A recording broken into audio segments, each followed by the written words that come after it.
Nabi Muhammad SAW ada meninggalkan rambut. Ada seorang sahabat namanya Khalid bin Walid. Khalid bin Walid pusing 7 keliling, pecinya hilang. Mana peci saya? Mana peci saya? Mana peci saya? Kata Khalid bin Walid. Kata sahabat Khalid bin Walid, ngapain ente pusing nyari-nyari peci? Itu di pasar Madinah banyak jual peci. Bukan pecinya, Mas. Terus di dalam peci itu ada rambut Muhammad SAW.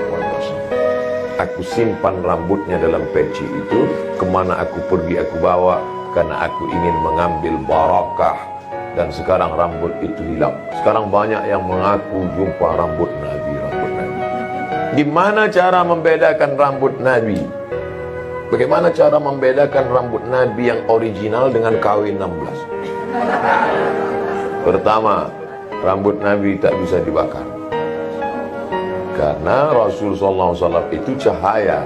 Mana yang lebih tinggi, cahaya dengan api? Tinggi cahaya. Cahaya tidak bisa dibakar oleh api. Maka kalau terbakar, berarti rambut istrinya, bukan rambut Nabi. Yang kedua, rambut Nabi kalau dipotong, potong sekarang, diukur berapa senti, lihat beberapa bulan lagi, dia akan sepanjang itu juga. Jadi orang yang mengaku-ngaku itu mudah saja ngetesnya. Dan senang, cuman ketika kita katakan, ini rambut Nabi, kata dia, boleh nggak kami bakar? Oh jangan, dia ketakutan. Oleh sebab itu maka Nabi Muhammad SAW, Ustaz, boleh nggak kita simpan rambutnya? Tuh Khalid bin Walid menyimpan rambut Nabi Muhammad SAW. 10.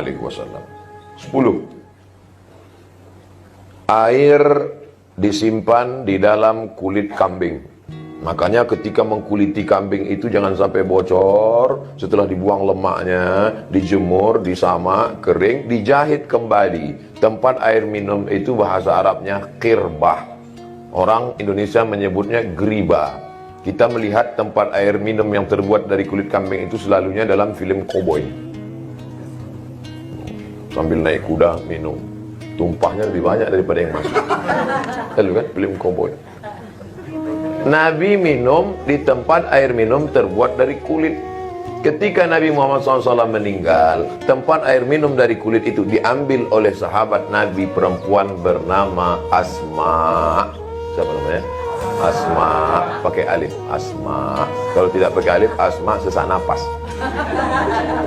Asma, anak Abu Bakar, saudara kandung Aisyah, lain ibu. Ada cerita riwayat tentang Aisyah kehilangan rantai. Itu sebenarnya rantai Asma yang dipinjam oleh Aisyah. Lalu kemudian Asma mengambil tempat air minum itu.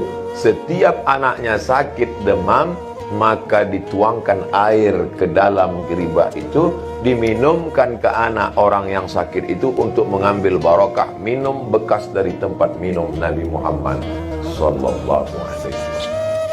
Apa maknanya? Allah Ta'ala berikan keberkahan, bukan air minum Nabi, bekasnya pun diambil menjadi barakah. 10. Masuk ke 11. Ini sampai berapa nih Pak Ustaz?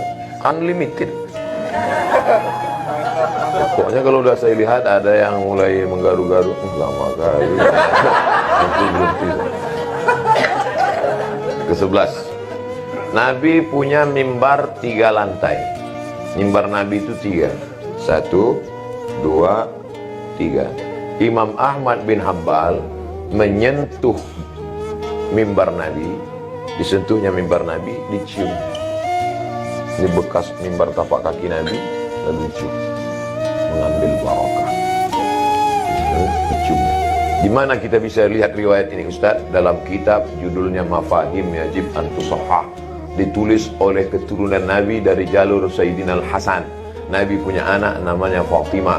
Fatimah punya anak namanya Hasan. Hasan punya anak cucu cicit keturunan namanya Sayyid Muhammad bin Alawi bin Abbas Al-Hasani. Al-Hasani karena keturunan Hasan. Al-Hasani sudah meninggal. Sekarang digantikan oleh anaknya, ahli hadis di kota Makkah, Dr. Sayyid Ahmad bin Muhammad bin Adawi bin Abbas Al-Hasani Al-Maliki. Masih hidup sampai sekarang. Saya kalau pergi umrah selalu ziarah, berkunjung, bersilaturahim ke rumah beliau. Yang ada video beliau memakaikan saya sorban. Nah, itulah anak Sayyid Muhammad yang menulis kitab ini.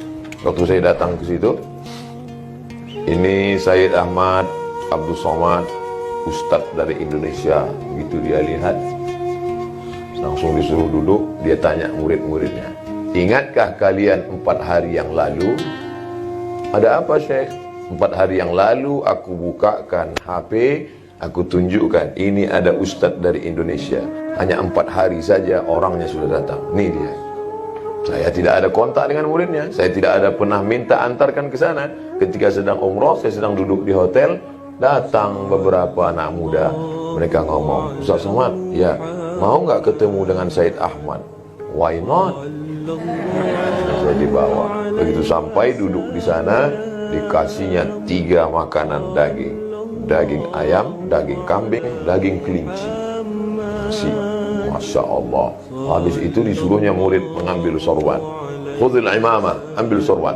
Begitu ambil sorban, dia mau ngasih ijazah pakai sorban. Dipakainya sorban ke kepala saya, pulusan. Saya sudah merasa seperti ulama besar. Saya pun gini-gini. Begitu foto dikirim, baru lihat hidung hilang. Itu maka saya sekarang tetap pakai peci aja. Istiqomah pakai peci. Apa maknanya? Begitulah mereka keturunan-keturunan Nabi itu orang mulia dan memuliakan umat Muhammad sallallahu alaihi wasallam. Berikutnya yang ke-12. Pada yang ke-12 adalah ketika Nabi Muhammad sallallahu alaihi wasallam sampai ke kota namanya Taif. Taif itu 91 km dari kota Makkah Al-Mukarramah. Kalau banyak kita lihat di Makkah ada buah-buahan, apel, anggur, itu dari Taif. Taif itu puncaknya kalau di tempat kita. Maka mudah-mudahan kita bisa sampai ke Taif. Ada sahabat Nabi namanya Abdullah bin Abbas, makamnya di Taif. Maka di sana ada Masjid Abdullah bin Abbas. Sampai di Taif Nabi dilempar pakai batu, berdarah tumitnya. Sendalnya terompah kayunya berdarah. Datang malaikat, hai Muhammad, kalau sampai darah kakimu itu menetes ke tanah, rata orang Taif ini dengan tanah. Seandainya ibu, nggak usah ibu lah, saya lah. Seandainya saya dilempar orang pakai batu, yang membuli-buli saya di internet itu, melempar saya pakai batu, lalu kaki saya berdarah, datang malaikat, hai Abdul Somad, kalau menetes darah dari tapak kakimu sampai ke tanah, kuratakan mereka dengan tanah. Apa yang saya lakukan? Langsung saya injak-injakkan ke tanah. Hajar.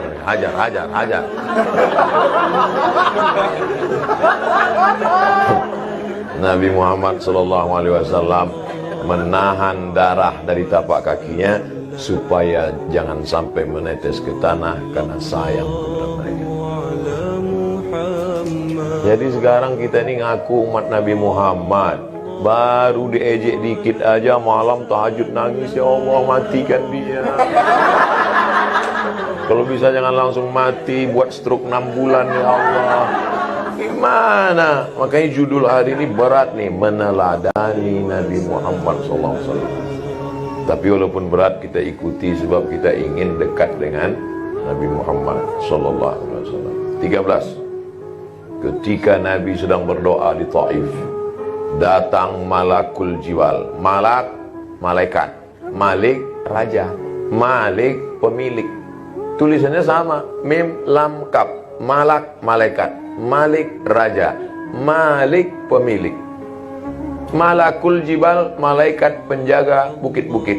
Apa kata malakul jibal? Tunjukkan padaku ya Muhammad mana bukit yang paling besar, biar ku timpakan mereka dengan bukit, potong, timpa, rata mereka dengan tanah. Apa kata Nabi? Asallah ayyukhrija min aslabihim man ya'budullaha wa la yusyrika bihi syai'a. Ya Allah, keluarkanlah anak cucu mereka yang akan menyembah Engkau dan tidak mempersekutukan Engkau dengan apapun.